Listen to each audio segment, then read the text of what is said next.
Hello and welcome to TechZam. My name is Abhishek and let's begin. Alright, now let's look at the basic of mechanics. तो सबसे पहले तो ये समझते हैं कि भाई स्ट्रेंथ ऑफ मटेरियल्स और इंजीनियरिंग मैकेनिक्स में डिफरेंस क्या है। तो भाई डिफरेंस बड़ा इजी है, ये रिजिड बॉडी मैकेनिक्स है, strength of material is deformable body mechanics. What is the difference? Rigid body mechanics में we don't consider any sort of stress strain, basically deformation हम कंसीडर नहीं करते हैं। हमें मान के चलते हैं that bodies are rigid and they will transmit motion as it is. For example, अगर एक ब्लॉक है, उसके नीचे एक और ब्लॉक है और उसके नीचे वी हैव अ सरफेस। अब this block is kept on this surface, right? ये वाला जो ब्लॉक है वो इस सरफेस के ऊपर रखा हुआ है। Now what can happen is कि ये जो ब्लॉक है, ये जो ऊपर वाला ब्लॉक है ना, ये आपको लग रहा होगा कि भाई ये ब्लॉक इसके ऊपर रखा हुआ, तो एक पॉसिबिलिटी ये हो सकती है कि ऊपर वाला ब्लॉक नीचे वाले ब्लॉक को थोड़ा सा डिफॉर्म कर दे, यहाँ पे सरफेस पे कुछ डिफॉर्मेशन हो जाए इसके वेट की वजह से। Let's say this is small w, this is capital W। हो सकता है कि स्मॉल w वेट की वजह से जो कैपिटल W वाला वेट है उसके अंदर थोड़ी सी डिफॉर्मेशन आ जाए, but we are considering that the bodies are rigid, कि मोशन ट्रांसमिट हो रहा है और बॉडीज के अंदर there is no deformation. That is why we don't consider the concept of stress here. Although stress का कॉन्सेप्ट हम जाके स्ट्रेंथ ऑफ मटेरियल में क्यों डिस्कस करते हैं, उसका सबसे बड़ा पॉइंट ये है कि स्ट्रेस का मतलब होता है बॉडी का रेजिस्टेंस टू एक्सटर्नल फोर्स। अगर बाहर से कोई मेरे ऊपर फोर्स लगाएगा तो what would be my resistance to it, that is basically stress. आप जब बॉडी को रिजिड मान के चल रहे हैं, you are considering that automatically there is no deformation, तो आप स्ट्रेस की बात करेंगे ही नहीं। आप सिर्फ एक्सटर्नल फोर्सेस की बात कर सकते हैं, आप सिर्फ स्टैटिक कंडीशंस की बात कर सकते हैं, will not consider about stress. Strength of materials में हम स्ट्रेस की बात करते हैं, राइट? ये तो पहली चीज हो गई। दूसरी चीज, इंजीनियरिंग मैकेनिक्स के दो टाइप्स होते हैं, जल्दी से मैं समझा देता हूँ आपको क्या है ये। सी, इंजीनियरिंग मैकेनिक्स आपकी दो पार्ट्स में होती है, one is statics and one is your dynamics. Now what is static, what is dynamics? Statics का मतलब the body is not moving, that means delta F is equal to 0 in all the 3 dimensions, right? There is no external force on the body is in static condition, उस पर कोई external force नहीं लग रहा है और वो जैसी थी वैसी खड़ी रहेगी, राइट?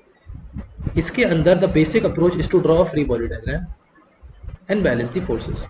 ठीक, इसकी कंडीशन सिंपल से यही होती है कि भाई summation of all the external forces will turn to 0।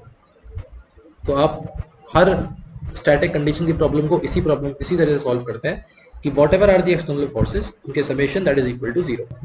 Next is dynamics. Dynamics के दो पार्ट्स होते हैं भाई, one is kinematics, one is kinetics. What is the difference? Kinematics के अंदर we consider no forces, we only consider velocity, acceleration and displacement. भाई इसमें हम बात ही नहीं करते कि ये डिस्प्लेसमेंट, एक्सेलरेशन, वेलोसिटी आ किसकी वजह से रहे, राइट? हम सिर्फ ये कंसिडर करते हैं कि भाई ये ब्लॉक रखा हुआ है, इनिशियली हम मान लेते हैं कि भाई t इज इक्वल टू 0 पे ब्लॉक की पोजीशन ये थी और इस सरफेस पे थोड़ी देर के बाद at t is equal to let's say 3 seconds block यहाँ पे था। तो we are interested to find out कि इतनी देर में what was the change of acceleration of the block. ये हम इंजीनियरिंग मैकेनिक्स के डायनेमिक्स के काइनेमैटिक्स पार्ट में पढ़ते हैं। बेसिकली काइनेमैटिक्स पार्ट में क्या पढ़ते हैं कि अगर t इज इक्वल टू 0 से t इज इक्वल टू 3 तक डिस्प्लेसमेंट हुआ तो उस केस में एक्सेलरेशन चेंज क्या है, उस केस में वेलोसिटी कोई चेंज है कि नहीं, यूनिफॉर्म वेलोसिटी है, नॉन यूनिफॉर्म वेलोसिटी है, this we don't consider the forces कि भाई हो सकता है कि इस ब्लॉक पे कोई एक्सटर्नल फोर्स रहा हो F, जिसकी वजह से ये यहाँ से डिस्प्लेस होकर यहाँ तक पहुंचा, right? So we don't consider the external forces. तो हम ये मान के चलते हैं कि भाई ये ब्लॉक यहाँ से यहाँ तक गया, only considering the velocity, displacement and acceleration. अब आ जाओ आप काइनेटिक्स पे। अब काइनेटिक्स के अंदर क्या होता है, we consider forces as well. तो फॉर एग्जाम्पल अगर हम बोलते हैं कि भाई ये ब्लॉक एक सरफेस के ऊपर रखा हुआ है and I apply an external force on this surface and this is not frictionless, मतलब अब तो अगर अब मैं फ्री बॉडी डायग्राम बनाऊंगा तो भाई मैं बोल सकता हूँ कि भाई मेरा जो ब्लॉक है उस पर एक फोर्स लग रहा है F, ये एक फ्रिक्शन की वजह से आ रहा है स्मॉल f सरफेस से ये, तो जो मेरा नेट एक्सटर्नल फोर्स है that is going to be capital F minus F। तो अब यहाँ पे I am considering the forces. तो डिफरेंस ही यही है, काइनेमैटिक्स में there is no forces considered, kinetics में देयर इज फोर्सेस कंसीडर्ड। और आप मान के चलो कि जब तक फोर्स प्ले में नहीं आएगा तब तक मास भी प्ले में नहीं आएगा, राइट? बिकॉज मास तो इनहेरेंट प्रॉपर्टी है यार किसी भी चीज की, इनर्शिया, बेसिकली इनर्शिया की बात कर रहा हूँ मैं अभी। इनर्शिया क्या होता है ये मैं बड़े डिटेल में आपको क्लियर कर दूंगा अगले लेक्चर्स में कि what is inertia, what is the basic of inertia. But point यही है घुमा फिरा के कि जो फोर्स है अगर एक्सटर्नल फोर्सेस कंसीडर हो रहे हैं भाई तो दैट इज काइनेटिक्स, और अगर नहीं हो रहे हैं that is kinematics. And that is the basic distinction in fluid kinematics and fluid kinetics. अब आप फ्लूइड काइनेमेटिक्स के अंदर जब पढ़ते हो you consider the fluid kinematics part, you consider Lagrangian, you consider Eulerian, say you consider Euler, consider the Eulerian equation. तो आप Eulerian equation consider करते हो, you only consider the velocity, the change in the position of the particle. You never consider that what is the force behind it. That force is covered by you in fluid dynamics. वो जब आप fluid dynamics में जाते हो तो आप देखते हो कि अरे हाँ एक एक्सटर्नल फोर्स भी लग रहा होगा, तो जो टोटल फोर्स है मेरा वो that would be composed of F inertia, F gravity, F pressure and so on. फिर आप बोलोगे कि भाई मैं इनकम्प्रेसिबल कंसिडर कर रहा हूँ फोर्स को, फिर मैं लैमिनार कंडीशन लेके चल रहा हूँ, राइट। तो उस केसेस में फिर आप कहोगे भाई my force is finally reduce to F I plus F G और F G plus F P. आप कहोगे these are the basic forces acting on my fluid element. वहां से फिर आप Euler equation, Bernoulli equation and you keep deriving these equations, right. Moving on to the next topic. तो आज बात करते हैं थोड़ी सी रेस्ट और मोशन की, ठीक। रेस्ट एंड मोशन की कुछ बात कर लेते हैं because this is the introductory lecture. आगे मैं धीरे धीरे आगे बढ़ाऊंगा and I will complete your syllabus on time, don't worry about that. सारे लेक्चर्स में दूंगा and it will be in very detail, right. आप कोई भी क्वेश्चन के बाद करोगे, कुछ भी हो, रोटेशन हो, सर्कुलर मोशन हो, फ्रिक्शन हो, all the questions will be discussed here, all the lectures will be given. Okay, coming back to the point, सारी स्टोरी जो होती है ना दोस्त वो शुरू होती है पार्टिकल से, ठीक। सारी स्टोरी ही पार्टिकल से शुरू होती है। ये जो पार्टिकल है ना ये सारी कहानी का शुरुआत है, राइट। क्योंकि एक चीज है, एक लाइन है जो आपको बड़ी इंपॉर्टेंट है समझना, और लाइन ये है कि nothing is in absolute rest और motion. Repeat this line, nothing is in absolute rest और मोशन। बॉस एक चीज आप समझें, कोई भी चीज ना रेस्ट में होती है ना मोशन में होती है। ये चीजें डिपेंड करती हैं कि तुम किस फ्रेम ऑफ रेफरेंस में देख रहे हो, यानी कि तुम हो कहाँ, व्यूअर। तो पार्टिकल खुद से ना तो रेस्ट में होता है ना तो मोशन में, it depends on the viewer. तो अगर हमें पार्टिकल की पोजीशन लोकेट करनी है एज अ व्यूअर, तुम्हारा काम क्या है कि भाई तुम्हें पोजीशन निकालनी है कि भाई ये पार्टिकल है कहाँ, इसको पकड़ के लाओ, ये है कहाँ।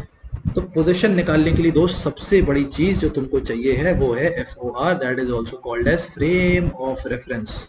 दोस्त अगर फ्रेम ऑफ रेफरेंस का कॉन्सेप्ट आ गया ना तो यार बड़े आसानी से क्वेश्चन लग जाते हैं और बड़ा सिंपल है। और इसी से फ्रेम ऑफ रेफरेंस से ही आप फ्लूइड काइनेमेटिक्स के ट्रेजेक्टरी वाले क्वेश्चंस भी लगा सकते हो, जो कि गेट में एक बार पूछ जा चुका है कि वे ट्रेजेक्टरी क्वेश्चन पूछे गए थे।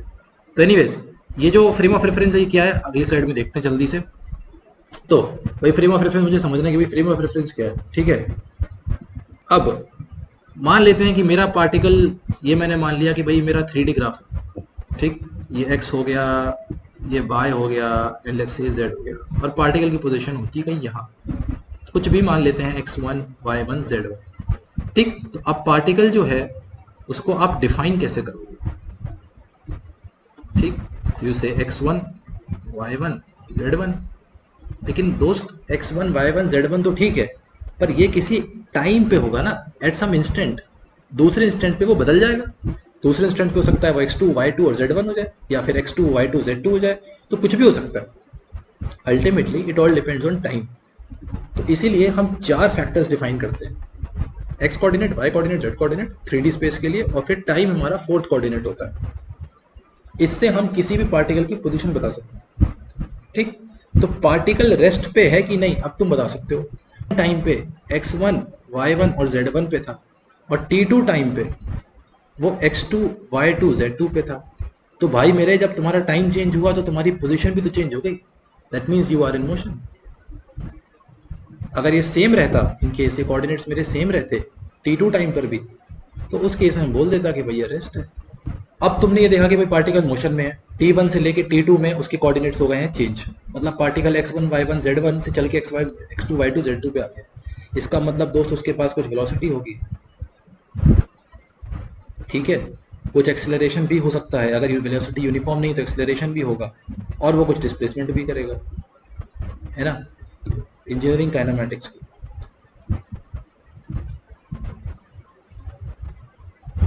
राइट, लेट्स से कि ये मेरा x axis and let's say this y axis, I am standing somewhere at a point right now, वही x1 y1 और z1, and I move to b point, x2 y2 and z2, ठीक है। तो भाई अगर मैंने कहा कि भाई ये ओरिजिन है मेरा O, so from origin if I draw this line to A and I draw this line to B, अब ये समझना दोस्त क्या है, वेक्टर क्या है, बेसिकली आपने ओरिजिन से शुरू किया and from the origin to the position of the particle A, the same particle in another time is at what point B, ये T2 टाइम पे है, यहाँ पे T1 टाइम पे था, तो भाई टाइम चेंज हुआ, the position of the particle is also changed. तो बड़ी ध्यान से अगर देखें तो A से लेके B तक आपका पार्टिकल गया है, तो A से लेके B तक इज कॉल्ड योर डिस्प्लेसमेंट, या बेसिकली आप कह सकते हो कि डिस्प्लेसमेंट जो है that is the change, the shortest change from your initial position to your final position, बस, but there has to be a change. अब अगर सर्कल में कोई घूमता है ए पॉइंट से और वापस घूम के ए पॉइंट पे आ जाता है तो पोजीशन चेंज नहीं हुई, तो रिलेटिव पोजीशन चेंज होनी चाहिए तब डिस्प्लेसमेंट आएगा। If the relative position changes from point A to point B, the position changes with time, that is called displacement, and that rate of change of position with respect to time is called displacement. तो भाई displacement आ गया। अब point आता है कि भाई average velocity क्या चीज़ है, राइट, वेलोसिटी क्या चीज़ है, तो वेलोसिटी निकालने के लिए क्या करना है, आपने कहा कि भाई whatever is the displacement divided by time, तो बोला गया कि भाई displacement vector is A B, time change is let's say t2 minus t1, अगर t2 पे ये यहाँ पहुंचा और t1 पे यहाँ था तो time change is t2 minus t1, इसे हम बोल देते हैं एवरेज वेलोसिटी। इसी तरह से average acceleration is to be found, तो भाई उस केस में एवरेज एक्सेलरेशन क्या हो जाएगा, change of velocity upon time, तो एवरेज एक्सेलरेशन भी निकल जाएगा। और एक टर्म आता है इंस्टेंटेनियस एक्सेलरेशन या instantaneous velocity, that is found by differentiation. Because instantaneous का मतलब क्या है, बड़े ध्यान से देखें हम, इंस्टेंटेनियस का मतलब है कि ये जो डेल्टा टी है ना, this is very small, almost tending to zero, right, क्योंकि इंस्टेंट है ना, एट इंस्टेंट है, तुमने एक इंस्टेंट पे देखा, तुमने जिस इंस्टेंट पे देखा उसी इंस्टेंट पे पार्टिकल ने पोजीशन चेंज कर ली, तो वेलोसिटी तो आ गई, लेकिन वो टाइम जो है ना that is very very small, almost tending to zero, तो उतने स्मॉल जब टाइम होते हैं तो फिर डेल्टा टी आ जाता है, तो फिर उस केस में हम लिमिट लगा देते हैं कि भाई limit delta T tends to zero, rate of change of displacement, whatever is the change of displacement, let's say कि change in displacement is delta s और change in time is delta t, फिर ये हो जाएगी तुम्हारी instantaneous velocity।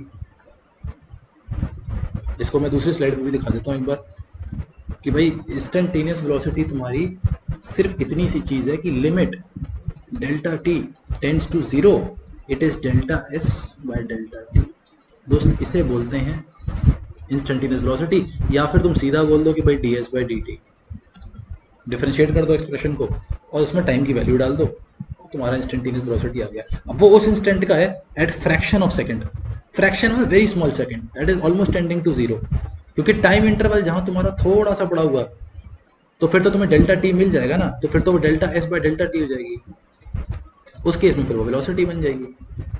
But we are talking about instantaneous velocity at an instant.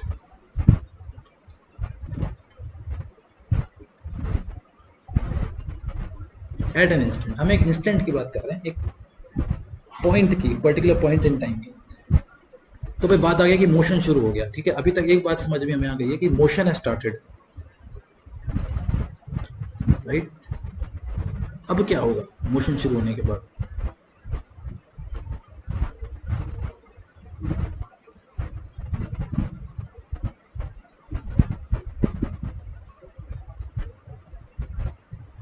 अब right motion start हो गया, तो अब क्या होगा मोशन स्टार्ट होने के बाद, हमें ये देखना है कि भाई मोशन को फाइंड कैसे कर सकते हैं, राइट। दो केसेस बनेंगे इसके अंदर। एक केस तो बनेगा कि भाई एक्सेलरेशन इज कांस्टेंट, और एक केस बनेगा कि भाई एक्सेलरेशन इज नॉट कांस्टेंट। दोनों ही केसेस हम डिस्कस करेंगे, पर पहले हम डिस्कस करेंगे कि भाई एक्सेलरेशन हमारा कांस्टेंट है तो हम क्या करें, और दूसरी केस हम डिस्कस करेंगे भाई एक्सेलरेशन कांस्टेंट नहीं है, एक्सेलरेशन तो कंटिन्यूसली चेंज हो रहा है, तो हम क्या करें। अब देखिए, जैसे कि हमने देखा कि वेलोसिटी, एक्सेलरेशन एंड डिस्प्लेसमेंट, ऐसे ही एक कंपोनेंट और होता है जिसको वी कॉल एज जर्क। जैसे displacement change will lead to velocity, change of velocity with respect to time will give you acceleration, similarly change of acceleration with respect to time will give you jerk। तो basically jerk जो हो जाएगा that is dA by dt, right.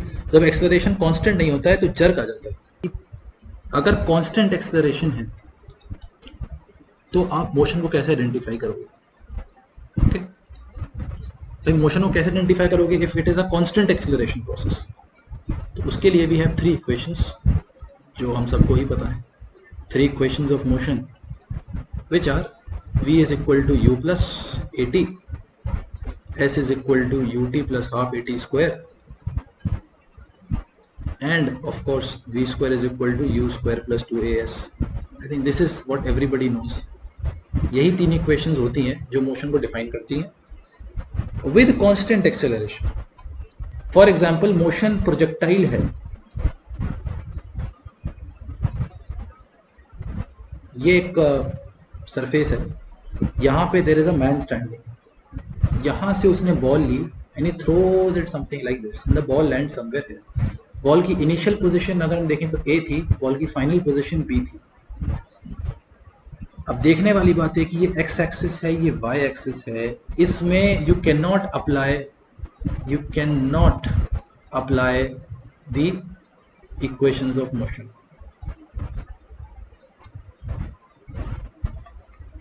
क्योंकि वो 1 dimensional के लिए defined है। तो आप करेंगे क्या, आप इसको 2 डायमेंशंस में तोड़ेंगे। फॉर एग्जांपल आप बोलेंगे कि भाई अगर मैं इस पार्टिकल को कंसीडर करूं तो एक एक्स एक्सिस भी है यहाँ और एक वाई एक्सिस भी है यहाँ। तो आप फिर बोलोगे कि भाई मैं पहले इक्वेशन ऑफ मोशन को लगाऊंगा लेकिन सिर्फ एक्स एक्सिस के लिए। So I will say that S X is equal to U X plus half A X T square. अब भाई ए वाई जो है वो तो जी हो जाएगी, A X will have to find, ये ढूंढना पड़ेगा क्योंकि हॉरिजॉन्टल एक्सेलरेशन हो गया। वर्टिकल डायरेक्शन में तो हमें पता है कि भाई जी सही करना है। तो एट एनी इंस्टेंट हम देखेंगे, ऐसी हर इंस्टेंट पे हम एनालाइज करेंगे, 2 इंस्टेंट की कंडीशंस बना के we will try and find out these velocity, acceleration and displacement सब निकालेंगे। इसी को कहते हैं projectile motion, which I will cover in my next lecture. Projectile motion बहुत जल्दी इसका मैं वीडियो देखूंगा, प्रोजेक्टाइल मोशन कवर कर देंगे। एंड प्रोजेक्टाइल मोशन के बाद ही will look at a question from GATE 2018 where the question was of fluid mechanics, लेकिन वो कॉन्सेप्ट जो था वो इंजीनियरिंग मैकेनिक्स का था। मैं डिस्कस भी कर लेता हूँ उसको नेक्स्ट स्लाइड में कि क्या बता रहा हूँ। क्वेश्चन ये था कि भाई एक बीकर है एंड बीकर में it said that there was a hole here, इस तरह से। देन ये था सरफेस और it was filled up to the brim, यहाँ तक भरा हुआ था विद वाटर, और इस होल से, इस ऑरिफिस से water was coming out and water fail something like this, right. पूछा यह गया था that what is the maximum range covered by this water.